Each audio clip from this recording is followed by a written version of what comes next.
Muy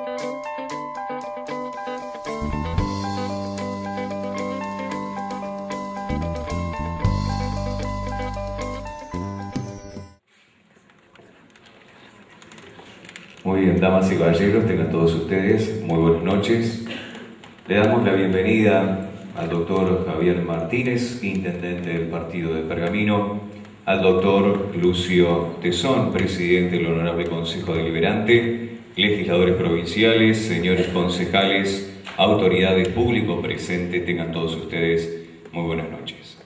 Nos encontramos reunidos en el Salón Luis Sued de este Honorable Consejo Deliberante para evocar uno de los hechos fundacionales en la historia de nuestro país, la declaración de la independencia por el Congreso de Tucumán, el 9 de julio de 1816.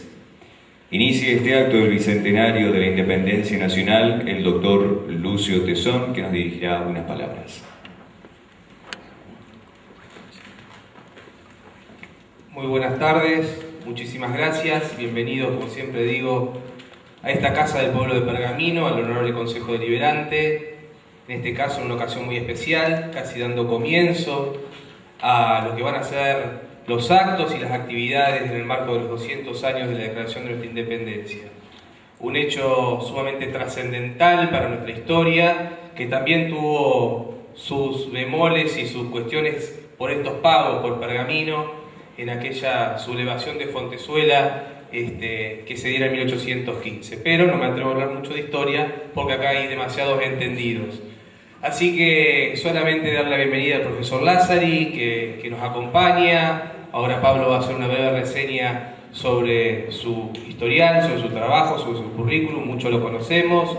Y bueno, solamente disfrutarlo, que tengamos una linda jornada y bueno, y esperar esa fecha tan auspiciosa que son los 200 años de una república, de empezar a transitar ese camino, 200 años que deseo a título personal, que ya han sido 200 años de aprendizaje, para poder proyectar una Argentina de cara al futuro mucho mejor que la que tenemos hoy en el presente. Así que bienvenidos y disfrutemos de Quién Sabe de Verdad. Muchas gracias, muy buenas noches.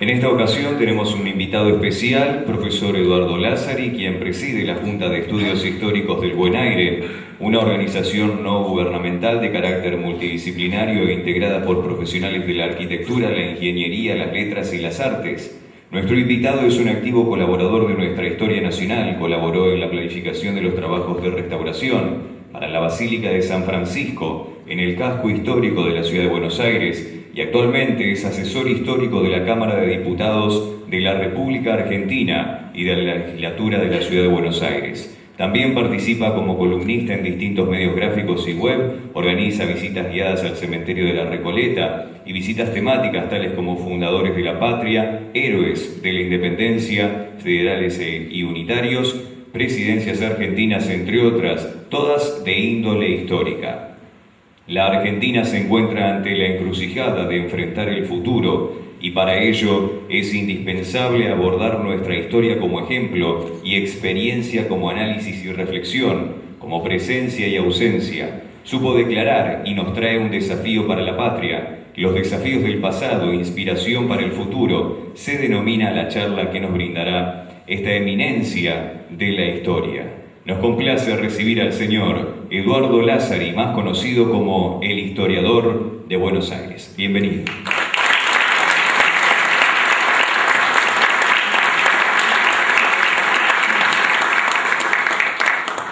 Un poco exagerado lo de eminencia y además de la historia, en realidad, bueno, vamos a empezar bien.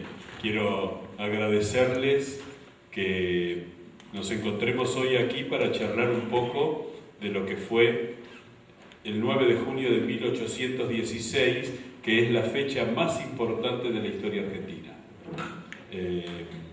Quiero agradecerle, voy a agradecer, yo protocolarmente soy bastante malo, pero el contacto lo hicimos a través del Consejo Deliberante, así que le agradezco aquí a Lucio, también al intendente y a todos ustedes que organizaron esto y sobre todo a ustedes que están aquí para que tratemos de encontrar algunas razones que nos permiten estar profundamente orgullosos de nuestra condición de argentinos, ¿no? Y siempre me pareció interesante cuando hablamos de 1816, el preguntarme por qué razón, si yo les pregunto a ustedes que me digan quiénes eran los hombres de Mayo, referidos a 1810, la mayoría de ustedes, Saavedra, Paso, Moreno, y si lo saben en orden alfabético, Alberti, Ascuénaga, Belgrano, Castelli, Larrea y Mateu, lo sabemos, es más, los seguimos estudiando en la escuela. Y si les pregunto que me digan rapidito 5 miembros del Congreso de Tucumán, 5 de los que firmaron el Acta de la Independencia, nos trabamos, y me incluyo, nos trabamos porque ¿cuál será la razón por la que en nuestra conmemoración histórica el 25 de mayo tiene más peso que el 9 de julio? Y la explicación es bastante sencilla, que fue que para las conmemoraciones históricas el 25 de mayo tuvo más suerte que el 9 de julio. Cuando se cumplieron 50 años del 25 de mayo de 1810, la Argentina estaba transitando un camino de unidad política y en todo el país se celebró el 25 de mayo. Para 1866, la Argentina estaba sumida en la guerra contra el Paraguay, la guerra de la Triple Alianza, y nadie tenía ánimo para festejar nada.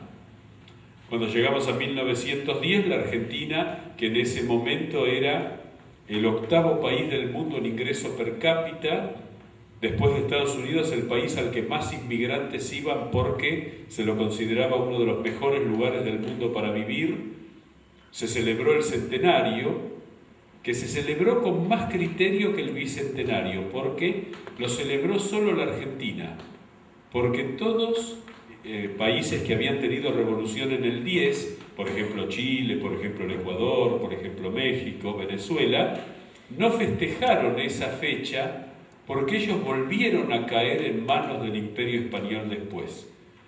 La Revolución de Buenos Aires, que se propagó a las Provincias Unidas, fue la única revolución americana que nunca más volvió a caer en manos del Imperio. Entonces celebramos el centenario con toda pompa. Una anécdota de ese centenario es que el presidente tenía fama de jettatore y 15 días antes del 25 de mayo, cuando todas las delegaciones de los países europeos venían para Buenos Aires, se murió el rey de Inglaterra, con lo cual todos los barcos desviaron y fueron a Londres. Así que de ahí recordamos la gordita figura de la infanta Isabel. Pero en 1916, para el centenario de la independencia, el mundo estaba en la Primera Guerra Mundial, por lo tanto se celebró ese día una serie de eventos y pasó de largo. En 1960 gobernaba el presidente Arturo Frondizi y se celebró bastante fastuosamente, a pesar de los momentos políticos que se vivía, con desfile, con una serie de eventos, con una función de gala extraordinaria y con bastantes actos en las provincias, el sesquicentenario de la Revolución de Mayo. Para el sesquicentenario de la independencia, el país estaba a 10 días de un golpe de Estado que había derrocado a un oriundo vecino de este lugar, el presidente Arturo Umberto Illia. Con lo cual el 9 de julio tenía mala suerte para los festejos. Así que somos protagonistas de la primera vez en la historia argentina que vamos a celebrar una fecha redonda de conmemoración de la independencia sin problemas graves dando vueltas, ¿no? Salvo que renunció Martino, más o menos está todo dentro de un contexto en el cual funcionan las instituciones. Hace 32 años que la Argentina resuelve los problemas, muchos de ellos muy graves, dentro del marco de la Constitución de 1853 y sus reformas. Y no es poca cosa. Entonces, en esa evocación, me parece interesante que pensemos en el contexto de 1816, que era el peor de los mundos. En 1813 había vuelto Fernando VII al poder en España. La restauración monárquica fue violentísima y rumbo al absolutismo, con lo cual todo el liberalismo político de ese tiempo retrocedió enormemente en el Imperio Español. El imperio empieza a recuperar las posiciones que había perdido: Chile, Santiago de Chile, Guayaquil, Quito, México. Lima siempre se había mantenido imperial, y ya todos los ejércitos españoles, los ejércitos del imperio, tenían por objetivo hacer caer a las Provincias Unidas. Se forma un ejército en el Alto Perú que ataca al último ejército funcionando que tenía el gobierno de ese tiempo, el Directorio, y es arrasado el ejército del norte en Sipe-Sipe, una batalla que algunos de ustedes recordarán que las leí cuando empezábamos con las batallas de Suipacha, Tucumán, Salta, Vilcapugio, Yuma, Sipe-Sipe. Y ese ejército, lo que queda, retrocede a Jujuy y, sin embargo, decide hacer un Congreso General Constituyente. Las condiciones económicas eran deplorables, la guerra de las republiquetas en el Alto Perú iba de mal en peor, porque cada caudillo que con sus pueblos trataba de resistir el avance del imperio era capturado y degollado para que los pueblos escarmentaran. En 1810 Murillo, y en el 16, en los meses del Congreso, son degollados Murillo, Camargo, Muñecas, Guarnes, es decir, todo estaba en un sentido de la historia. Y el director supremo, Álvarez Thomas, decide convocar, auspiciado por San Martín, por Belgrano, por Pueyrredón. Estos tres personajes constituyen, a mi entender, los tres grandes del 16, de los cuales Pueyrredón es el más olvidado, por eso quizás nos detendremos algún minutito más en él. Deciden subir la apuesta, es decir, cuando lo razonable, cuando lo que se podía hacer era mandar un embajador a negociar con el imperio cómo acomodábamos las cosas, estos hombres deciden que iban a hacer lo que debían hacer, no lo que podían hacer. Y este, para mí, es el imperativo ético más importante que nos dejan los hombres de Julio, esos que no recordamos sus nombres, que fue: se impusieron a sí mismos y por lo tanto nos impusieron para la historia la obligación de hacer lo que debemos hacer, no lo que podemos. Es decir, yo suelo hacer a veces una trampita emotiva en todas las charlas, que es preguntar: ¿quién está del todo satisfecho con la Argentina que vivimos hoy? Y generalmente pasa esto, que es que no hay nadie que diga: yo estoy totalmente satisfecho con la Argentina que vivimos hoy. Y es un fenómeno muy raro. Yo esto mismo lo he preguntado en Bolivia, en el Uruguay, en Brasil, en Chile, y generalmente todo el mundo ante la misma pregunta contesta: nosotros estamos totalmente satisfechos, hay cositas que arreglar, pero estamos satisfechos. Nosotros no, porque tenemos hasta inconscientemente ese imperativo ético de hacer lo que debemos ser. Entonces, una buena Argentina que estamos viviendo todavía nos parece que es peor de la que debía ser, la que debe ser. Incluso alguno recordará esa frase de San Martín que decía: serás lo que debas ser, si no, no serás nada. Es decir, o sos lo que tenés que ser, y si no, no sos nada.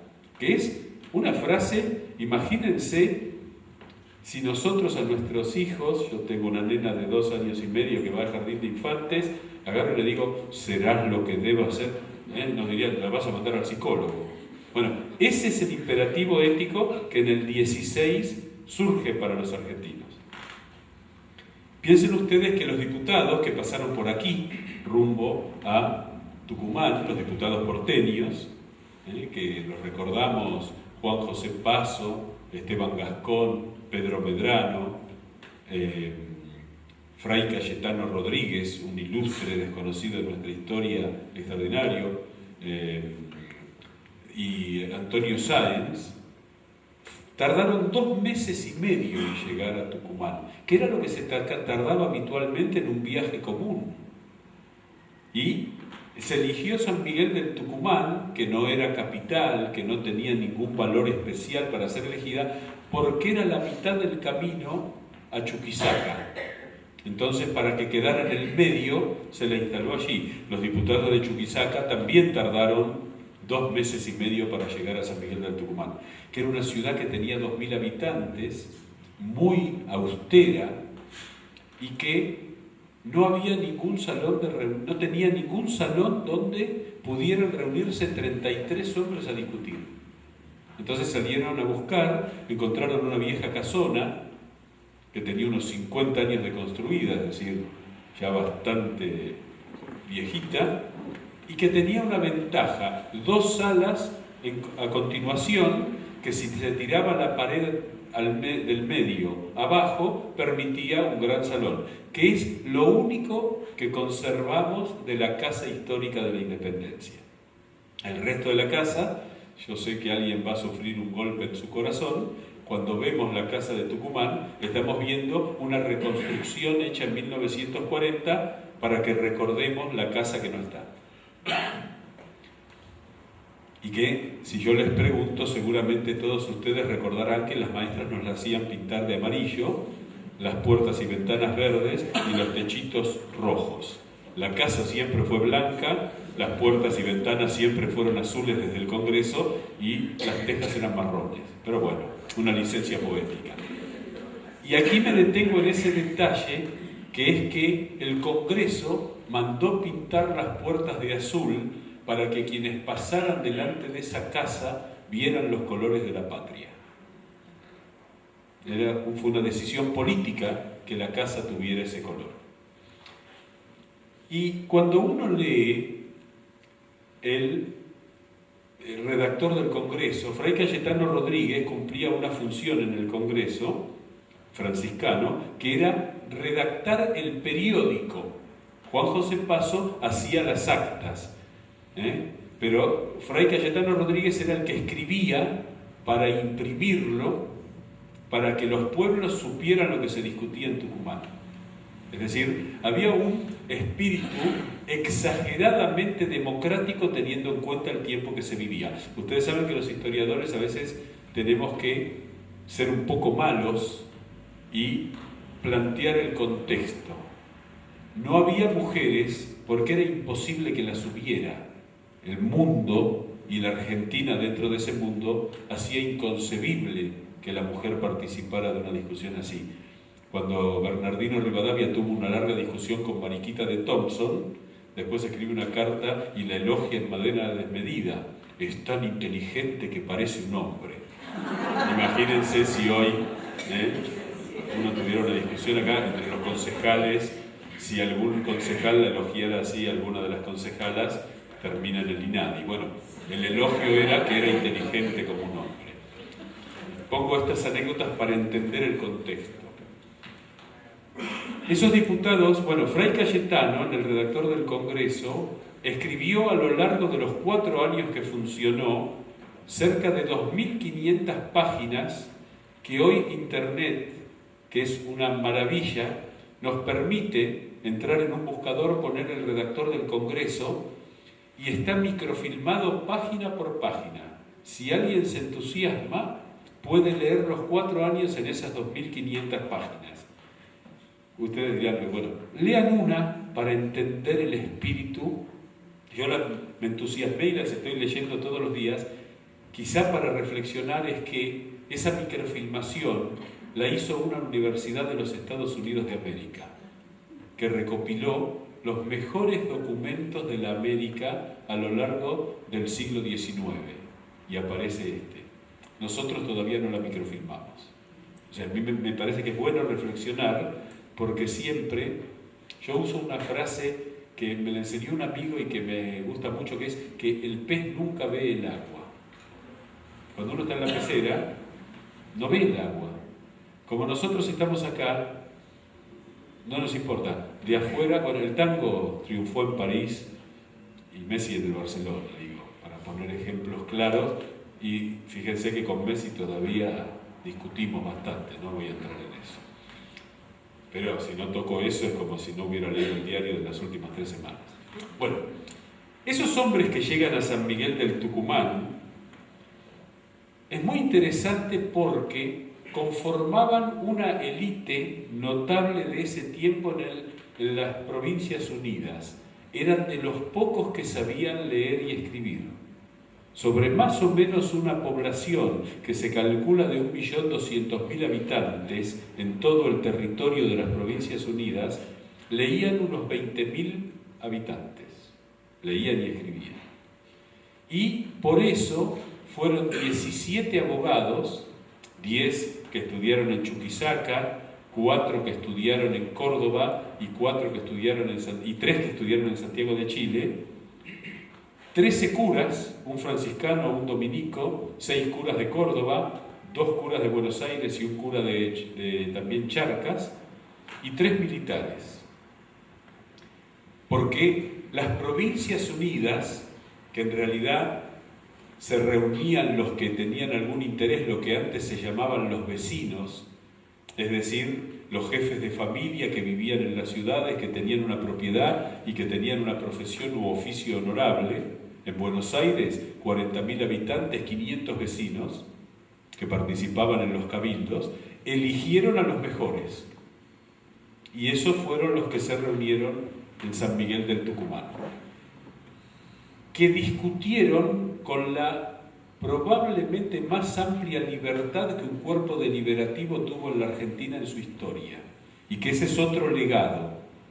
Llegaron a Tucumán personas que pensaban muy diferente y que supieron encontrar el consenso pensando muy diferente, y entraban a los debates que eran todos los días, con posiciones que estaban dispuestos a cambiar si alguien los convencía de que había otra cosa mejor. Eso es lo que surge de leer El redactor del Congreso, porque además, luego de los golpes de puño que se propinaron, los diputados Gascón y Buedo se pusieron de acuerdo. Es decir, pongo este ejemplo, que no es que fuera cotidiano, pero se llegó a eso. Y nadie se fue, nadie se ofendió, sino que volvían.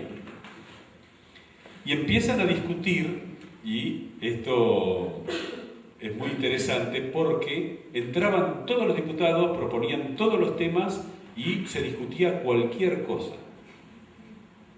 Entonces alguien levantó la mano y dijo un día: tenemos que hacer un orden del día, se elige el día anterior y discutimos los temas que elegimos. Así empezamos a sacar temas, a resolver temas.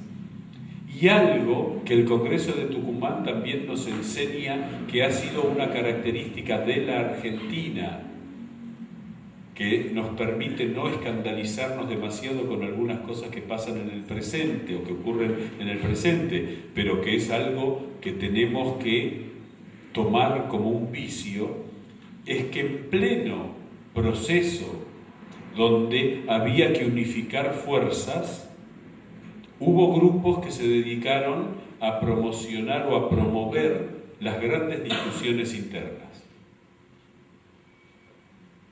Artigas, Ramírez, el año pasado hubo un intento que por suerte se abortó de cambiar la fecha de la independencia argentina, por suerte pasó de largo, pero que hubo una reunión en Concepción del Uruguay, el Congreso del Oriente, que es un hecho histórico relevante, que duró un día, en el cual Artigas, Ramírez, el gobernador de Santa Fe y el gobernador de Córdoba propusieron una suerte de independencia de la Liga de los Pueblos Libres.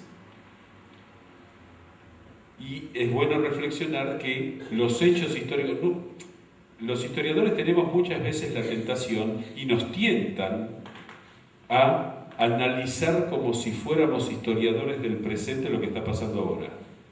Y la historia solamente se puede hacer cuando vemos qué pasó.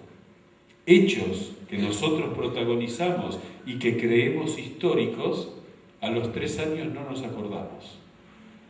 La historia son la consecuencia de los hechos, no los hechos en sí mismos. Si San Martín hubiera cruzado los Andes y al llegar allá en Chacabuco los españoles lo vencen, el cruce de los Andes hubiera sido un pequeño episodio irrelevante. Lo que lo convierte en la gesta militar más importante de América fue que cuando cruzó, a los 3 días se enfrentó al ejército español, lo pasó por encima y comenzó la liberación de Chile.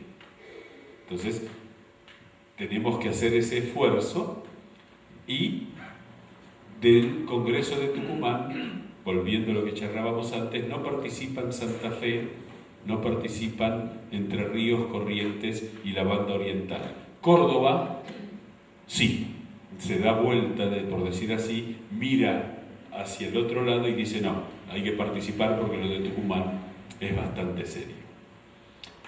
Pero en medio del Congreso de Tucumán estalló una revolución que derrocó al gobernador de La Rioja, y estalló otra revolución que derrocó al gobernador de Córdoba. Es decir, esa tendencia que muchas veces ha ocurrido de no enfrentar los problemas esenciales y quedarnos en rencillas, que hayan ocurrido durante el gobierno de Juan Martín de Pueyrredón y el Congreso General Constituyente del 16, nos muestra que es una tendencia que los argentinos tenemos que contener, porque forma parte de cómo somos, lo cual por un lado nos permite no escandalizarnos, pero también nos dice es lo que nos tenemos que cuidar, es de lo que nos tenemos que cuidar. Y aparecen ahí, en Tucumán, los 3 hombres que van a definir este periodo. San Martín, el genio estratégico militar que tenía claro cómo se iba a acabar con el imperio en América, con el imperio español, y que propone liberar a Chile. Este es un tema muy interesante, que es que San Martín no va en nombre de las Provincias Unidas a conquistar Chile y luego a conquistar el Perú, sino que va a liberar a Chile y la deja que haga su gobierno, y cuando va al Perú hace lo mismo. Esto es interesante porque si algo también nos delega como herencia para la historia lo que ocurrió en el 16, es que la Argentina nunca tuvo una vocación imperial, siempre tuvo una vocación fraternal con el resto de los pueblos del mundo. Y eso es un valor extraordinario que ha acompañado a la Argentina siempre.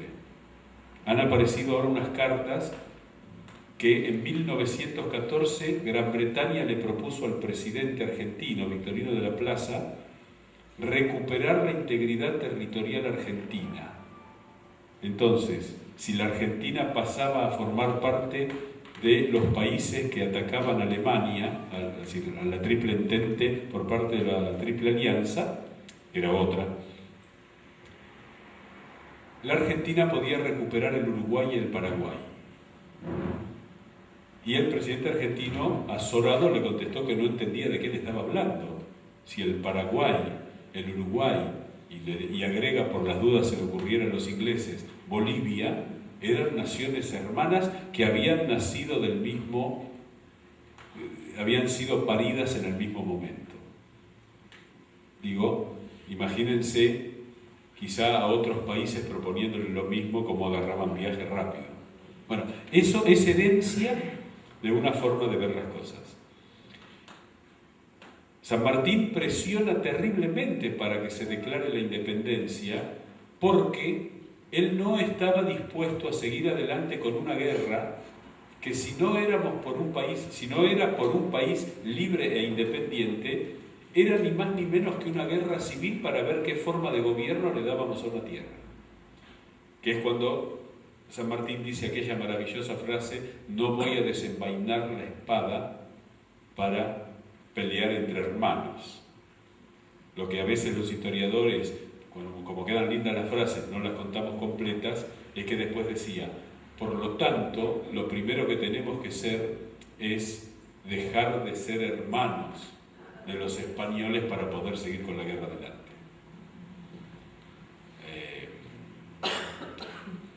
Los historiadores somos en general depredadores de la historia, porque somos jugadores del PRODE con el diario del lunes.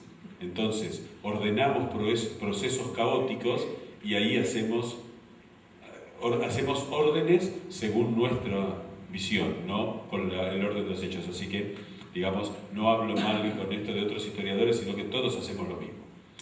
Belgrano venía de pasar 3 años en Europa, de haber presenciado la caída de Napoleón, de haber presenciado la restauración de las monarquías absolutas, y venía a América con el imperativo de decir algo que a veces no se toma en cuenta, es que Belgrano fue el más grande político que tuvo la Argentina en los tiempos de la independencia, un ideólogo extraordinario. Nosotros a veces nos quedamos con la anécdota tan tentadora de decir, murió pobre. Bueno, todos murieron pobres.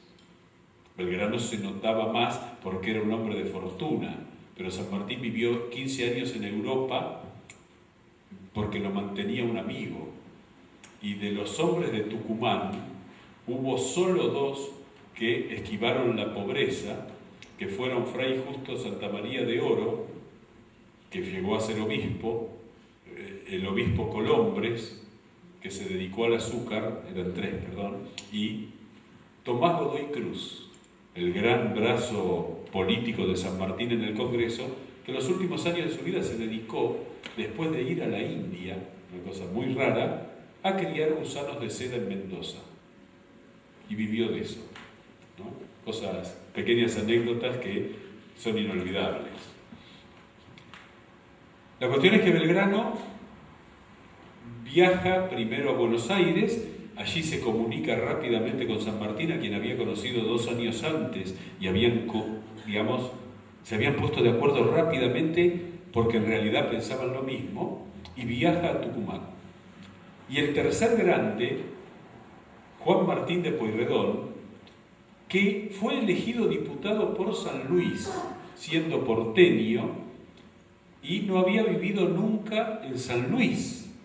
Había hecho un acuerdo político muy importante con San Martín para ser el que se encargara de la política y la economía en ese proceso. Y Juan Martín de Pueyrredón lo eligen por San Luis porque alguien recordó que había estado preso allí. Así que es uno de los presos más ilustres de la historia. Y lo eligen y va a Tucumán, y en Tucumán lo eligen director supremo del Estado, el primer gobernante de la Argentina, esto lo dice el acta, elegido por la voluntad de los pueblos de las provincias, representados aquí por estos diputados. Antes, diríamos hoy, eran acuerdos de cúpula. Aquí había un mandato de los pueblos para elegir a alguien, y fue Pueyrredón. Que además, el 9 de julio de 1816, firma la independencia y es el director supremo de las Provincias Unidas, por lo tanto, el primer gobernante de la Argentina independiente. Y la hace jurar la independencia en todos los rincones. Y un detalle que es muy interesante porque marca ideológicamente qué pasó el 9 de julio, es que ahí están presentes 2 grandes influencias ideológicas. Una, a la cual en la Argentina le hemos dado siempre mucha importancia, que es la de la Revolución Francesa, los ideales de libertad, de fraternidad y de igualdad. Fraternidad manifestada en que las provincias son tratadas iguales, y la Argentina establece que todos los habitantes son iguales, negros, indios y criollos. Esto es para nosotros habitual, pero para ese tiempo es una excentricidad en el mundo. Y la libertad, por supuesto, en todo el ambaje, digamos, ideológico de los hombres de mayo y los hombres de julio, y el tercero, que es la igualdad, que se manifiesta el día que se declara la independencia, cuando se hace firmar e imprimir la declaración en los 3 idiomas de los pueblos que habitaban las Provincias Unidas. La declaración de la independencia fue firmada en castellano, en quechua, y fue impresa en castellano, en quechua y en aymara, para que todos supieran de qué se trataba. Estos son gestos totalmente sorprendentes. Y la otra gran influencia, que a veces es incómoda políticamente, y por eso la olvidamos, es la de los Estados Unidos de América. En 1811, la Argentina, que todavía no era la Argentina, elige como nombre el de Estados Unidos, Provincias Unidas. Y cuando se jura la independencia, se deja de lado el Río de la Plata, y la independencia que se jura el 9 de julio de 1816 es de las Provincias Unidas en Sudamérica, para distinguirlas de las Provincias Unidas en Norteamérica. Esto es antipático, sobre todo en los últimos años, pero fue así.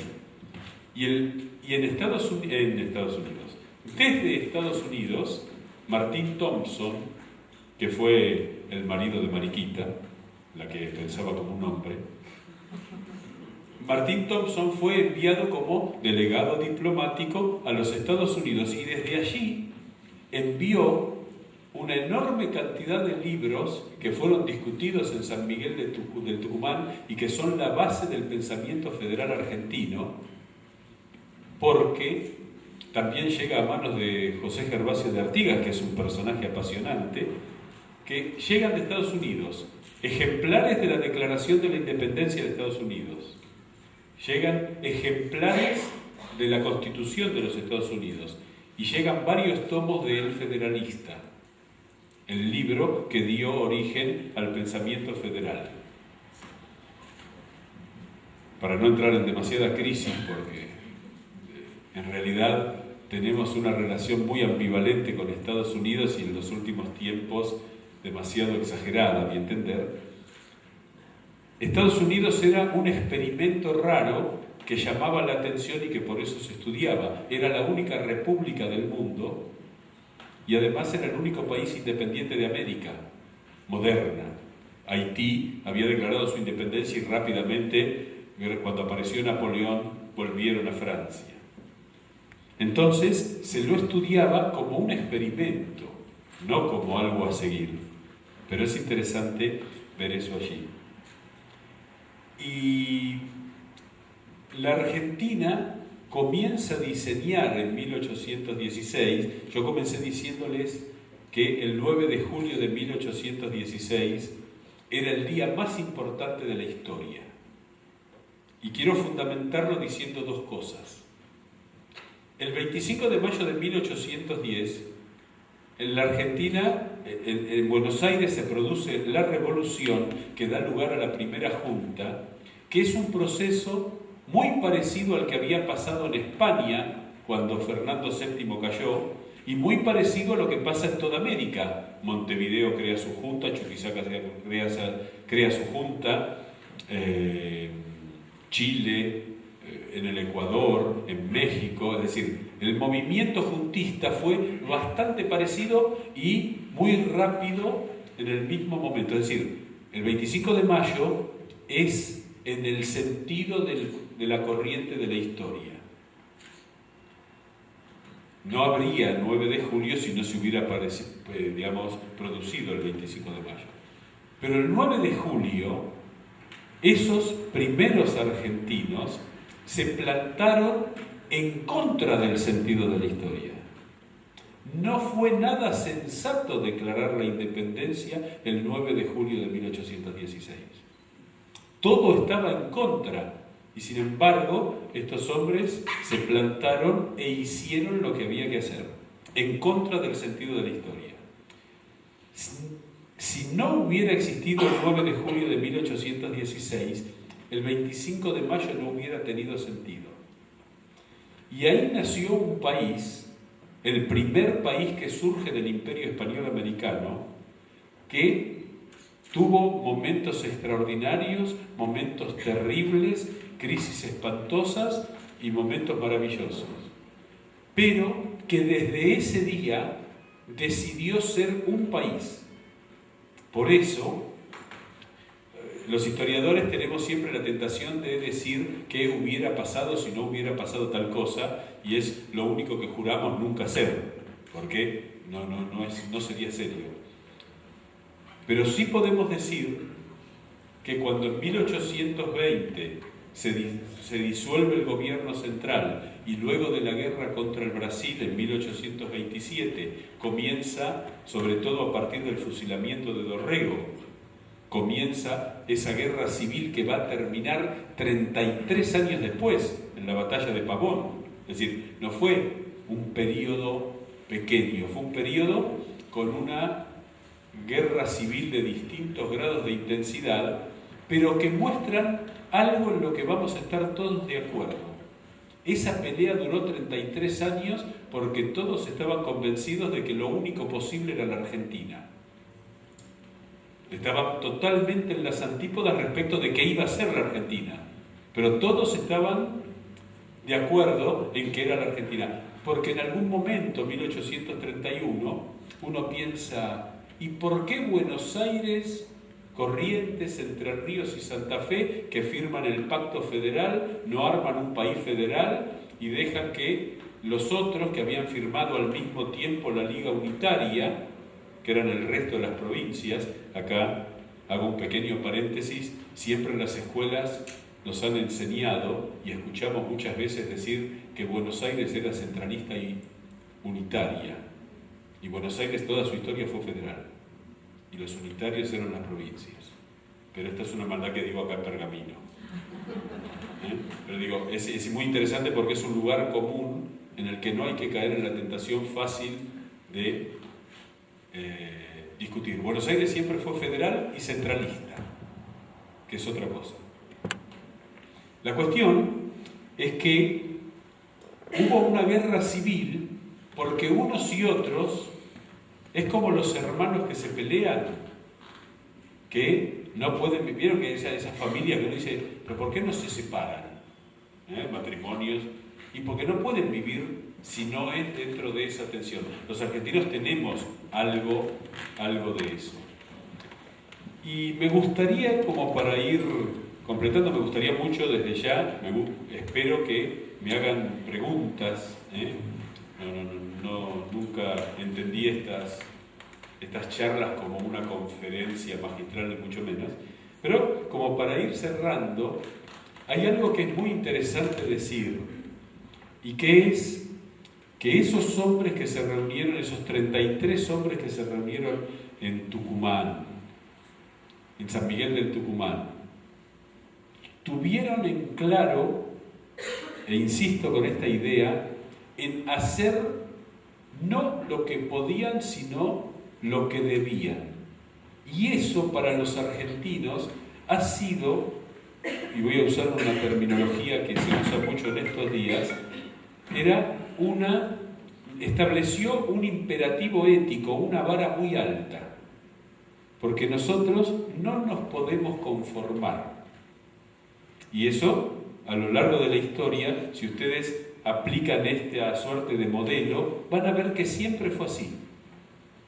Y eso es muy bueno, porque la Argentina, cuando tuvo eso en claro y lo llevó adelante, se convirtió en uno de los grandes países de la Tierra.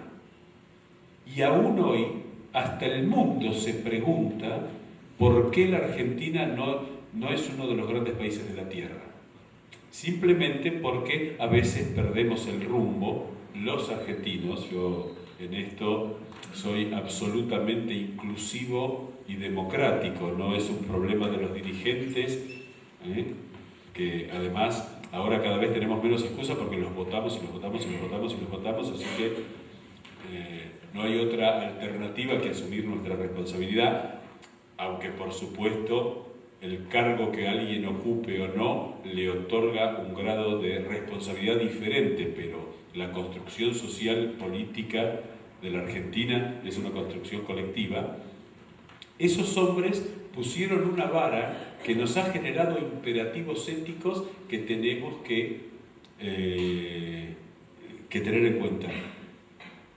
Les cuento una anécdota que para mí me vino muy bien estos días. Tuve un problema con el auto, entonces anduve un poco en taxi en Buenos Aires y el señor que manejaba, yo lo miraba por el espejo, me llamaba la atención que me mirara mucho y yo lo veía inmensamente triste. Entonces nos pusimos, miré el nombre, era un nombre impronunciable árabe. Este señor es un refugiado sirio que vino a la Argentina hace 2 años y me sorprendió porque hablaba castellano mejor que nosotros. Entonces le pregunté, usted habla muy bien castellano. Yo era guía de turismo en Damasco. Entonces cuando me fui hacia un país y me acordaba de un tío abuelo que había venido a la Argentina. Me vine por eso. Entonces rezongaba con el tránsito, rezongaba con la economía, rezongaba con esto, rezongaba con el otro, pero dice, pero ustedes no tienen ni idea lo buenos que son. Sí, usted sabe que nadie hasta ahora se dio cuenta, salvo usted que se lo acabo de contar, que soy un refugiado sirio. Me tratan tan mal como se tratan ustedes, pero me tratan igual.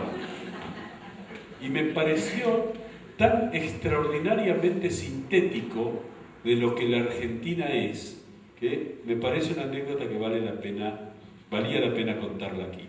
Y para terminar esta parte formal de la charla, me voy a dar el gusto de leerles un texto que, como corresponde, lo escribió un argentino sumamente discutido, que sobre todo lo voy a reivindicar porque después de leer esto, para cualquier persona que piense que él no pensaba en argentino,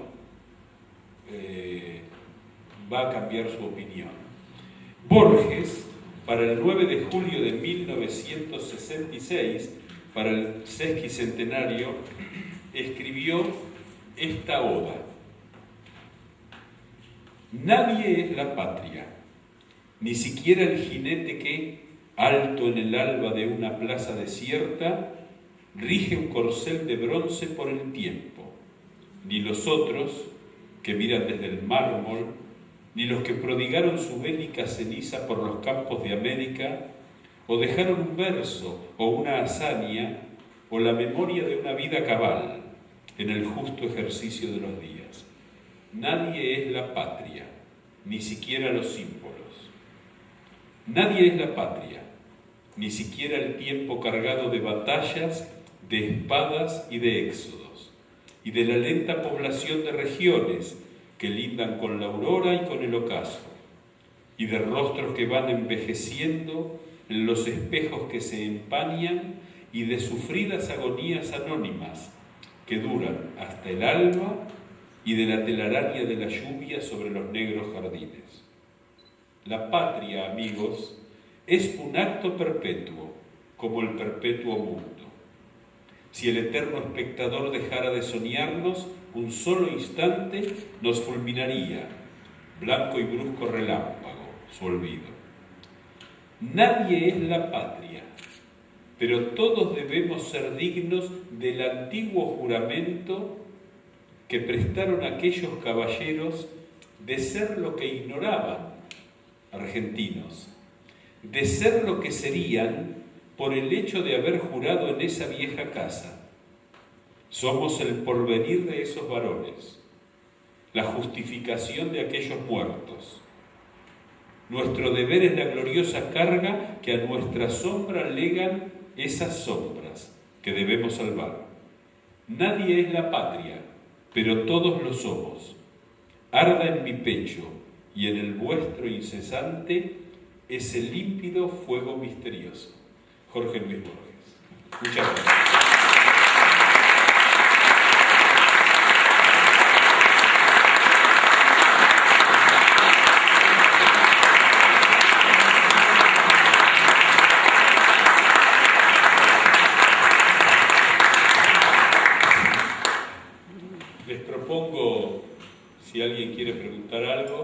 sigamos charlando.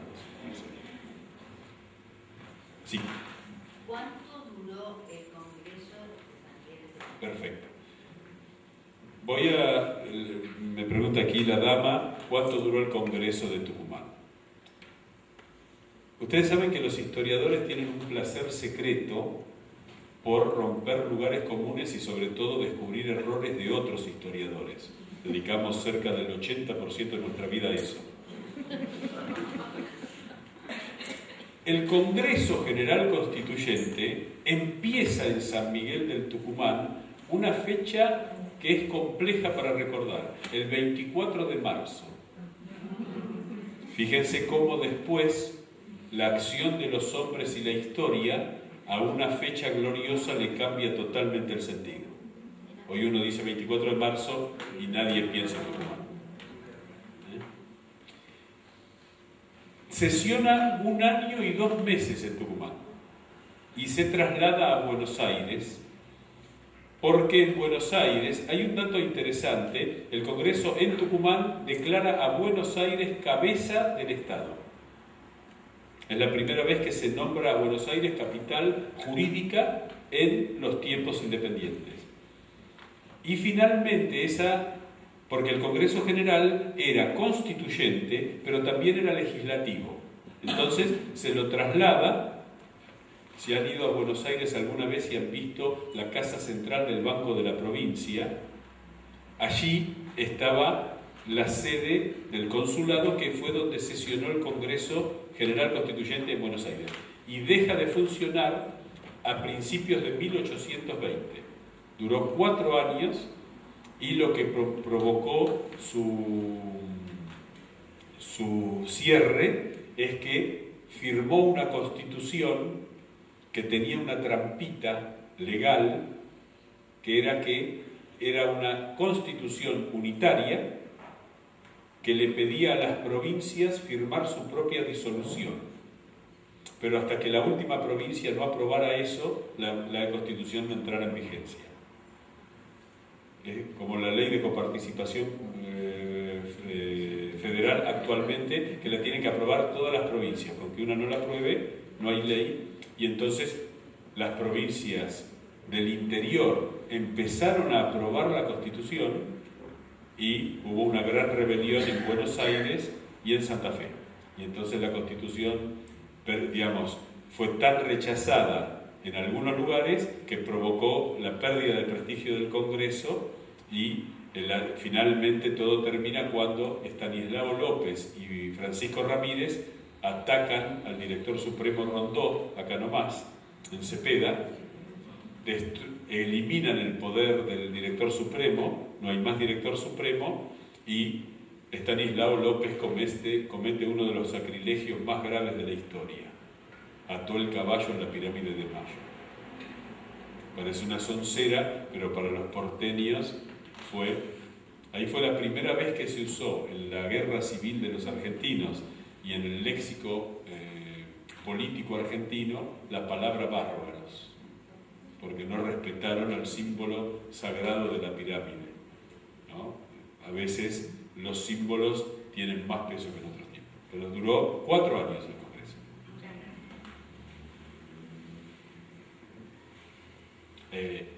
Las preguntas no las tomo como un examen, así que háganlas tranquilos y sin pensar. Sí. Usted manifestó que Buenos Aires era federal y centralista. Sí. Tal vez una ignorancia de mi parte, pero No. quisiera me explicara centralista por qué. Perfecto, le agradezco la pregunta. Es un tema que ha regido la vida argentina en los 200 años, ¿sí? El unitarismo significa la aniquilación jurídica de las provincias, es decir, un solo gobierno central que pone delegados para gobernar todo el territorio. Chile. Usted en Chile tiene los municipios y el gobierno nacional. No hay una instancia. A mí me tocó una vez ir a dar una conferencia sobre federalismo a Chile y fue una conferencia espantosa porque yo notaba que no entendían nada. Sí, porque cada provincia tiene una constitución y uno dijo, pero ustedes están locos. Le digo, no, los que están locos son ustedes, pero no se dieron cuenta, y seguí. Bien. Buenos Aires, desde ese tiempo, se convierte en una provincia que representa...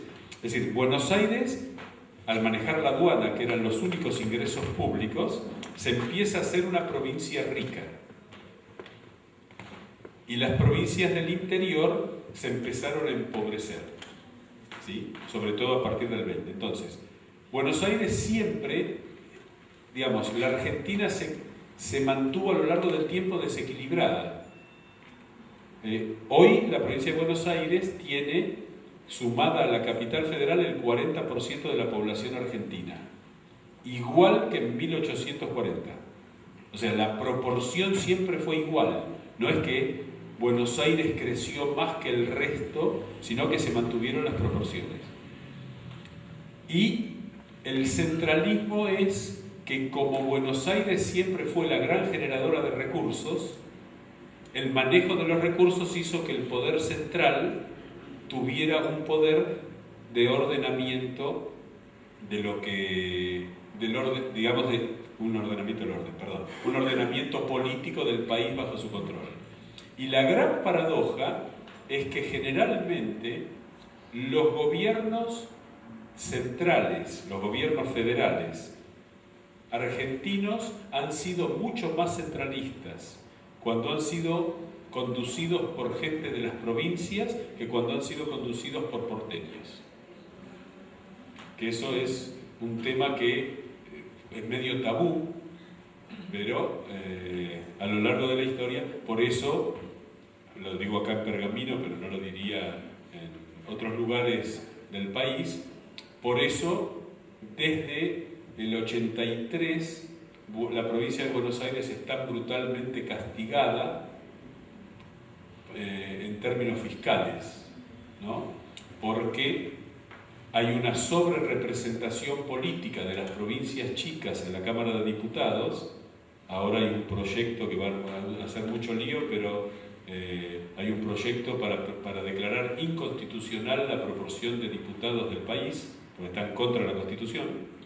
Piensen ustedes que todo, claro, porque la provincia de Buenos Aires, un diputado cuesta 170.000 votos y un diputado fueguino cuesta 12.000 en términos electorales, digo cuesta, no pecuniariamente.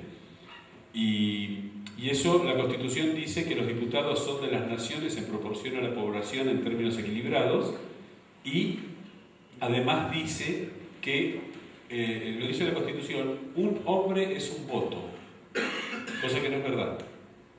Porque 170.000 votantes de la provincia de Buenos Aires valen lo mismo que 12.000 de Tierra del Fuego. Pongo los dos extremos. Si esa ley prosperara y se cumpliera la Constitución, la provincia de Buenos Aires hoy tendría 150 diputados, porque habría 400 diputados. Y tiene 70, que son proporcionalmente muchos menos. Y eso hace que, a su vez, la distribución en coparticipación federal se establece en base a la cantidad de diputados, no en cantidad de la población. Entonces, hoy la provincia de Buenos Aires, que aporta el 40% de los impuestos nacionales, el 47% de los impuestos nacionales, recibe el 19%. ¿Por qué? ¿De acuerdo a los diputados? Claro, la ley de coparticipación federal y la ley de distribución de diputados se hizo en el año 82, la firmó Viñones, las dos, y hasta hoy no se han modificado, que llama poderosamente la atención, siendo que las hizo el último dictador. Pero bueno, digo, entonces eso ha contribuido, volviendo a su pregunta, perdón, pero permite entender con mucha facilidad.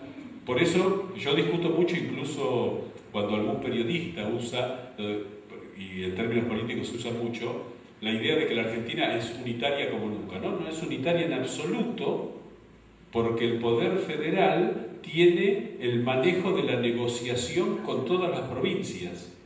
Y en términos políticos, al gobierno central le resulta mucho más fácil negociar con una provincia, vuelvo a poner el caso de Tierra del Fuego, que le resulta mucho más barata toda negociación y obtiene muchos más votos en proporción a una negociación. Entonces, fue una pregunta buenísima porque en la Argentina centralismo y unitarismo se confunden y son dos cosas absolutamente distintas. Si fuéramos unitarios, el poder federal no tiene que negociar, no habría poder federal, pero el poder central no negociaría. Quedaría así. ¿Alguna otra pregunta? Dejamos a la ciudadana. Sí. Algo que muchas veces uno se pregunta es si en realidad durante el Congreso todos tomaban la plena dimensión de las consecuencias militares de la declaración de independencia. Creo plenamente que San Martín sí, pero finalmente por los sucesos posteriores y cómo se pierde ese apoyo a las campañas después de San Martín, la que tienen que llegar a Chile, bueno, después de Perú. Bien, muy buena pregunta. Yo diría que los diputados, por alguna razón que es una gran convicción ideológica, fueron más allá de la prudencia. Es decir, uno puede decir que los diputados que juraron la independencia en las condiciones que la juraron y cómo establecieron el futuro, claramente estaban con un poquito de locura inspiradora. Es decir, fueron más allá de lo que probablemente... Eran patriotas en un sentido. Ustedes saben que cuando se usa la palabra patriota, todos coincidimos en el aspecto del amante de la patria, ¿no? Uno dice, ¿qué es un patriota? Todos arrancamos diciendo aquel que ama a la patria. Cosa que es bastante improbable que alguien diga que es lo contrario, salvo gente que tenga un grado de ideologización en el sentido del anarquismo o algo así. No hay nadie que levante la mano y diga yo no amo a la patria. Pero hemos ido perdiendo el aspecto que estos hombres que eran patriotas en 1816 tenían claro, que era que estaban dispuestos al sacrificio absoluto. Belgrano, que es el ejemplo que se pone y es sencillo explicarlo, deja de lado su profesión brillante, pierde toda su fortuna y decidió no casarse nunca para no formar una familia porque su sacrificio era por la patria. Hoy día, si uno dijera, ¿quién está dispuesto a perder todo por la patria? Es improbable que alguien levante la mano, pero además es cierto que como la patria es una construcción permanente, también la patria, cuidando a sus hijos, estoy usando una metáfora poética, cada vez le exige menos sacrificios a sus hijos. ¿Sí? Entonces, claramente tenían un grado de conciencia importante de que se venían tiempos durísimos. Y el tema San Martín de alguna manera es víctima cuando llega a Perú, cuando llega al Perú, de la pérdida del apoyo de las Provincias Unidas, porque San Martín logra algo que se le vuelve en contra: elimina la guerra del territorio. O sea, toda la guerra de la independencia, desde 1810, que empezó inmediatamente, hasta 1817 con el cruce de los Andes, o hasta 1820 cuando termina la guerrilla contra Güemes en el norte, se da en territorio propio, con lo cual los pueblos, además de sufrir las consecuencias de la guerra, económicas, sociales, militares y de vidas, cuando la guerra se va de ese escenario, porque cuando San Martín decide atacar Perú, el ejército del Alto Perú, que era el que combatía con Güemes, baja a defender Lima, con lo cual las Provincias Unidas quedan fuera de la guerra. Entonces esas provincias dicen, bueno, se acabó la guerra. Fueron 10 años de guerra brutal, que en general la hemos contado más amablemente como que fueron episodios en las batallas, pero el éxodo jujeño es un acto de una brutalidad formidable, donde Belgrano toma la decisión de aplicar las doctrinas napoleónicas. A veces cuando se dice que Belgrano era un mal militar, uno dice, me parece que se lo estudia mal, porque él ya sabía, 7 meses después que los rusos le provocaran el desastre a Napoleón abandonando todo, la tierra arrasada, él aplica lo que los rusos hacen contra Napoleón en Jujuy.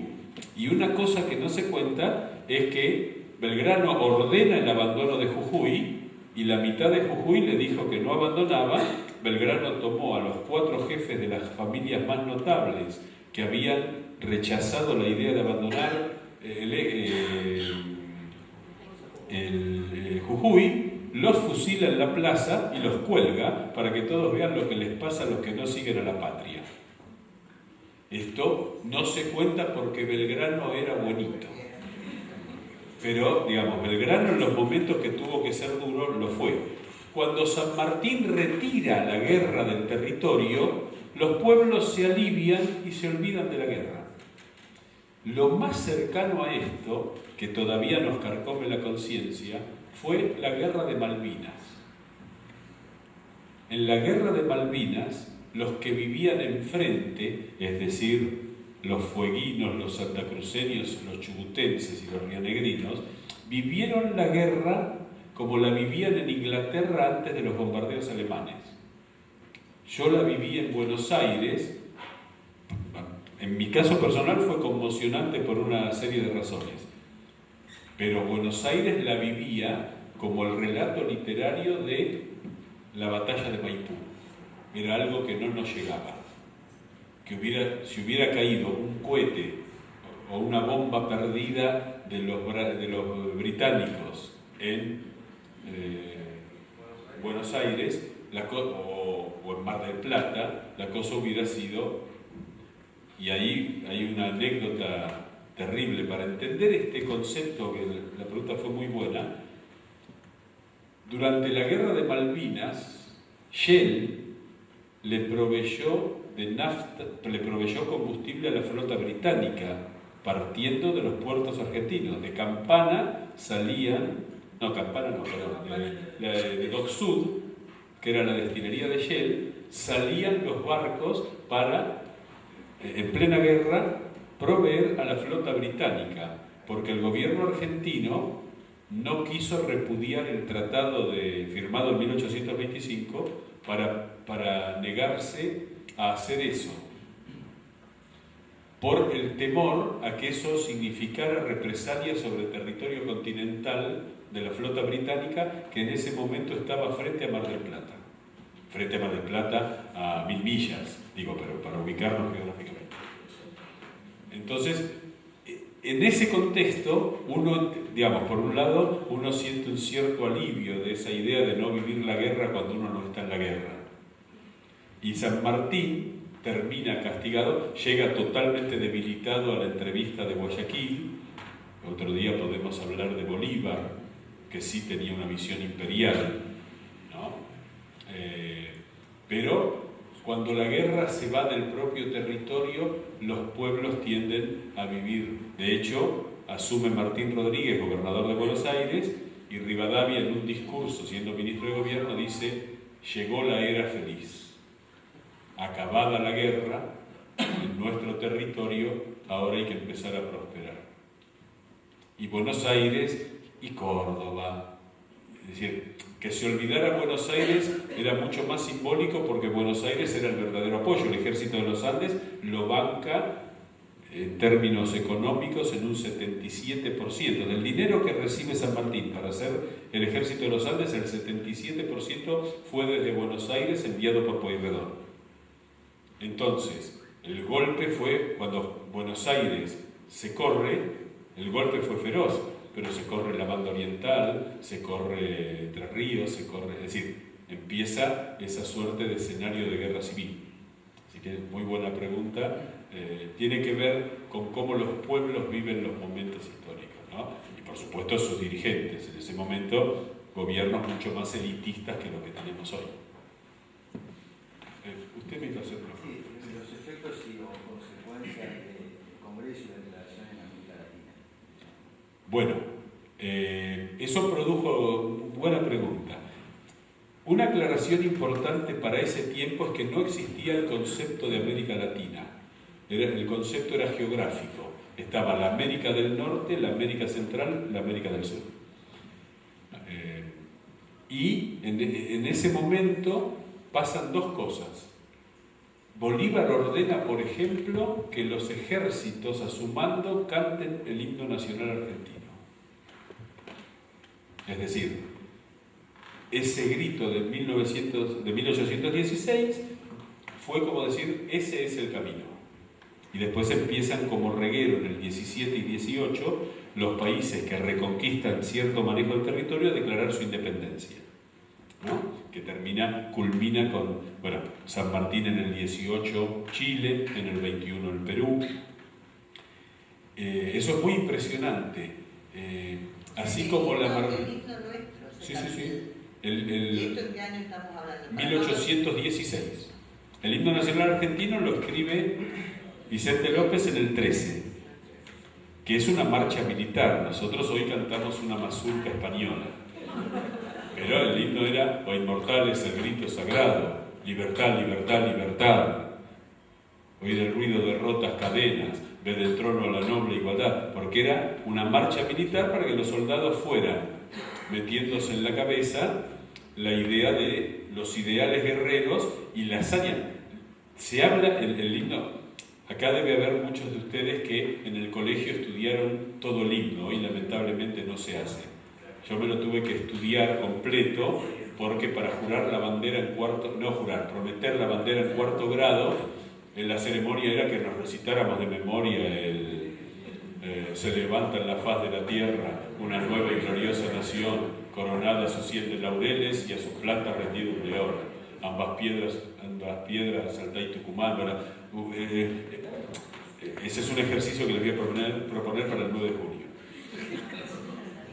Ese himno lo empiezan a cantar las tropas como marcha, es exactamente igual que la marsellesa, que lo empiezan a cantar las tropas revolucionarias francesas, vinieran de donde vinieran.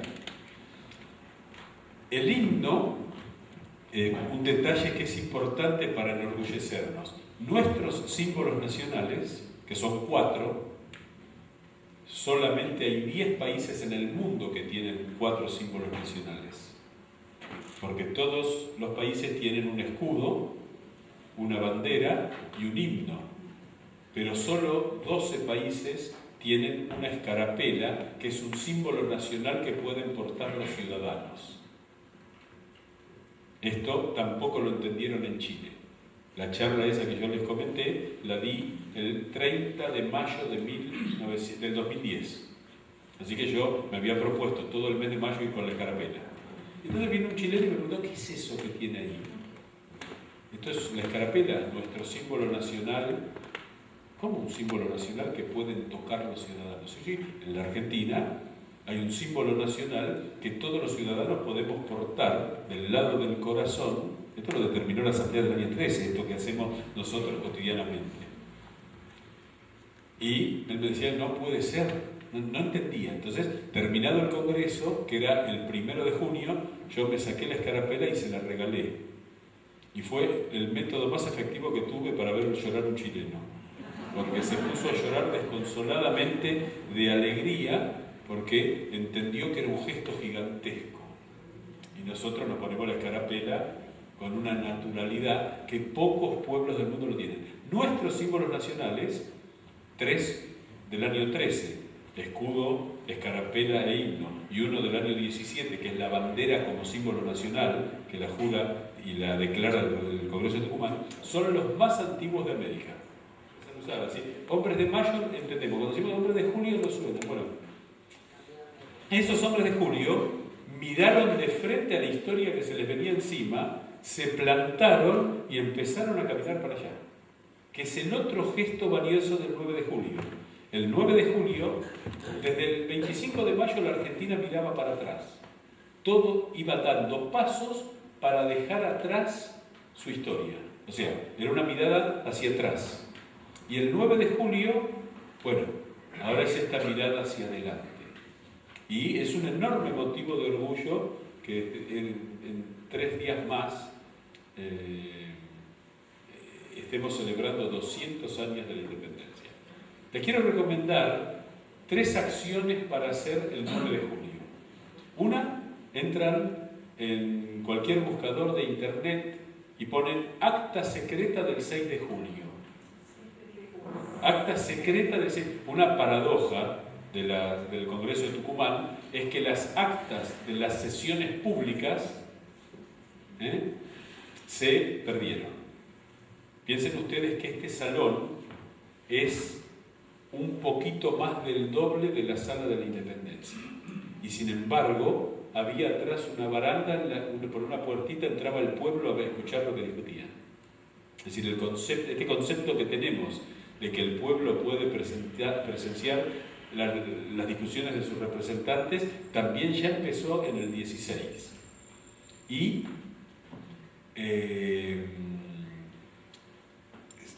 las actas de las reuniones públicas se extraviaron, se perdieron, las que escribía Juan José Paso, pero se conservan las actas secretas, que son las que no nos tenemos que enterar qué pasó. Y el 6 de julio está el acta secreta de lo que Belgrano le propuso al Congreso. Mañana, 6 de julio, entre que van a leer algo que pasó hace 200 años exactos. Y el 9 de julio, presten atención al himno nacional que se va a interpretar por cadena nacional a las 0 horas. El 9 de julio, a las 0 horas, el 9 de julio, ahora hubo 2 cambios protocolares importantes. Solo se va a hacer por cadena nacional el himno nacional como marca el protocolo los días de la patria, o sea, 25 de mayo y 9 de julio. A muchos les llamó la atención que no hubo himno el 20 de junio. El himno solo los días de la patria. Y hay una sorpresa preparada para las 0 horas. No les digo qué porque no lo sé, pero me han dicho prepárate que a las 0 horas espero que esté a la altura de las circunstancias. Y el otro tema es, impriman en cualquier lugar el viejo himno e impriman la Declaración de la Independencia. Y el 9 de julio, a la hora que tengan ganas, se calcula que la independencia se juró a la 1:20 de la tarde. Entonces, donde quieran, juntos, solos, lean en voz alta esos documentos. Nosotros lo hicimos en Buenos Aires el 25 de mayo del 2010, donde delante de la tumba de Juan José Paso, que fue el que la redactó, Juan José Paso era un gran burócrata, entonces escribía todo para que se entendiera. Leímos el acta de la reunión del Cabildo, de la reunión de la primera Junta de Gobierno, el 25 de mayo de 1810, a la misma hora, 3:45. Y esas cosas emocionan, ¿no? Aprovechar para hacerlo. Así que les sugiero, no hay ninguna obligación, pero emocionarse de vez en cuando es bueno.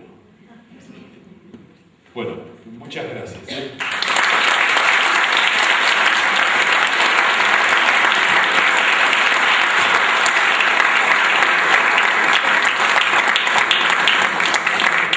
Le hará entrega de un presente a este gran historiador, el señor Eduardo Lázari.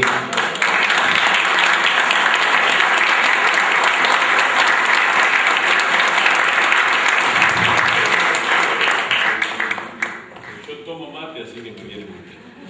Gracias. Muy bien. Muchas gracias. Muchas gracias. Bueno, muy buenas noches. Muchas gracias por haber aceptado esta invitación. Muchas gracias, profesor. Graciela, que te has esmerado en todo para que esto sea posible. Señores concejales, funcionarios, que tengamos un lindo Día de la Patria.